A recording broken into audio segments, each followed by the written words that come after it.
روزے کے جسمانی اور روحانی فوائد۔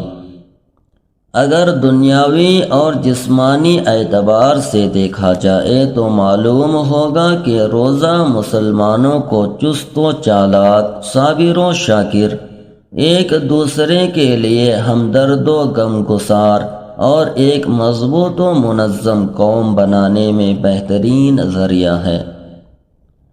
اگر روزے کی حقیقت کو مد نظر رکھ کر پابندی و خلوص دل کے ساتھ روزہ رکھے تو حرص، طمع اور شکم پروری کا مادہ ان میں سے بالکل چلا جائے اور انسانی لباس میں فرشتے نظر آئے، نیز اس کے ذریعہ نظم و ضبط کی وہ قوت حاصل ہو کہ دنیا کی تمام طاقتیں ان کے سامنے سرنگو ہو جائے۔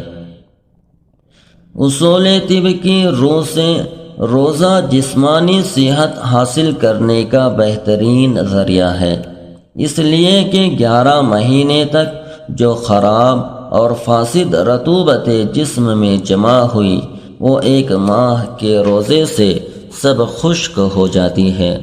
صحت و توانائی میں نمایاں ترقی ہوتی ہے۔ اس کے علاوہ روزے میں اور بہت سے جسمانی اور مادی فائدے ہیں۔ جہاں تک روحانی فوائد کا تعلق ہے تو وہ بھی بے شمار اور ان گنت ہیں۔